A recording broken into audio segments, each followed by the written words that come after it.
I honestly think I figured this whole mess out. It's a charade that's been playing out. Comey said this, Trump did this, Comey took notes on this. Trump, after reading 7 pages of Comey's testimony we're going to hear tomorrow, you realize that Trump is unorthodox. He's not a regular politician, and maybe a long-time career FBI director, intel guy, is used to dealing with politicians. He wasn't used to some of the conversations with a Donald Trump who's unorthodox and not a politician. But then he can't go so far, and Comey can't go so far as to say there was obstruction of justice, nor was there interference, nor any request to look the other way on an investigation. Let me ask you a question. Which tells me if he's not willing to make that leap of faith, I'm not sure why we all should be. Well, I don't know what he is or is not going to do, but let me ask you, if Bill Clinton said to Loretta Lynch, I hope you can let this Hillary thing go, would you be saying the same thing? Kat, he did on 4 separate occasions said that he was never asked to end the investigation by Donald Trump. So, he said there were 4 discussions, but never once did Trump ask him to end the investigation. So, Ebony, is he how he gets out of that saying, oh, well, this was about Flynn, but it wasn't about Russia in general? Is that how he could get out of those previous statements? Of course, that's how he can get out of it. That's the issue, right, Kat? And I mean, look, here's the thing. Eric knows how I stand on it. But he's right on this, Kat. Ultimately, there's nothing that makes a legal conclusion of collusion, a legal conclusion of being asked to stop the investigation. And it doesn't even seem like Comey, Kat, is going to testify to that. So absent that, we've got Comey uncomfortable, Comey not liking it, Comey not being used to it, but we don't have something that amounts to obstruction. Well, of course, Comey wouldn't want to do that because then he'd be incriminating himself. That makes sense to me, at least. Well, yes, it seems as if Comey, even in his communication with us, he was rather intimidated by the president. I mean, for a man to go to another man and say, a tall man, a very, very tall man. Don't leave me alone in the room with him, as if he's very intimidated by him. I mean, to be honest, Comey should have just had the stones to refuse and, or either say, I don't want to speak to you alone, take somebody with me, rather than to just, it seems like Comey is the head leaker out here. How's your own testimony leaked the day before you even testify? I wonder, Ebony, does this kind of interfere with Trump's live tweeting plans tomorrow? Or not? I would imagine so. I also don't know how happy President Trump was that this kind of rained on the parade. We're going to talk about it certainly in the show, about the announcement of his nominee to be the new FBI director, because that was kind of the news story of the day. Let's also not forget, Andrew, that this was a big smoking gun, that James Comey took extensive extemporaneous notes, and one of the notes he took was after a meeting with Donald Trump, or after a dinner with Donald Trump. Washington Post and the New York Times went ballistic about this, saying, hey, we got him now. We got him because there's an extemporaneous notes. I'm reading this, and he talks about the notes he takes after these meetings, and every single one of these meetings and the notes he talks about, none of them rise to the level of illegality, nor impeach, high crimes and misdemeanors. Well, I think that the president had a good day today, and we'll have a good day tomorrow, because at the end of the day, there's really nothing here.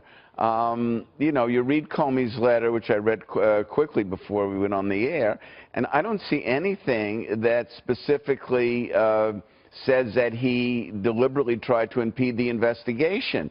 So I think that if you look at James Clapper in Australia yesterday, he said that this is the worst scandal since Watergate.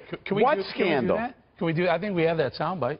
Can you do that, producers? You have that soundbite of Clapper? Looks like it was just up there. Here it comes. Glad you asked for it. I think compare the two, that Watergate pales really, in my view, compared to what we're confronting now. I think that comparisons to how it's the same or different than Watergate always have been and always will be useless, just because no matter what's happening, who cares? I care what's happening now. It's not going to be the exact same or exact different. Who cares? And by the way, insane to compare the two. And in Watergate, you had people admitting guilt to crimes. Yeah. We had actual crimes in Watergate. This, so far, as Hillary would call it, a nothing burger. You know what? I want to say this. Here, Jim Comey does it again. Gives us a bunch of buildup, right? Just like we saw with the Hillary investigation. So much buildup. Everyone from both sides with their popcorn, with bated breath, as the kids say, where's the tea? Where's the tea?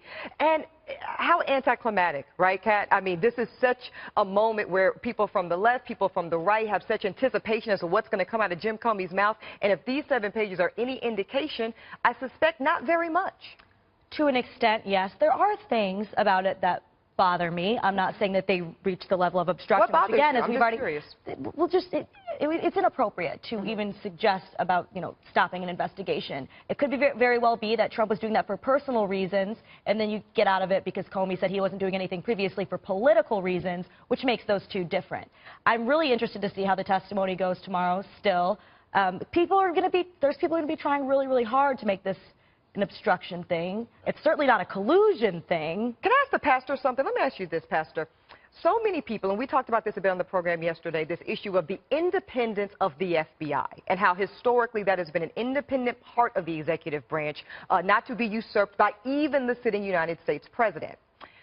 So much in what Kat talks about in terms of disturbing and uncomfortable, I think is Comey describing what he feels was the president trying to maybe intimidate him out of that objectivity, out of that independence. What say you to that claim of that level of intimidation? And if so, is that appropriate? Well, with Comey having been retained by President Trump, he would expect a certain degree of loyalty and commitment to his administration simply because I chose to retain you, when everyone suggested for him to fire him. And I think he thought long and hard about it. But I also believe that Mr. Trump is not afraid to rectify what he believes are mistakes.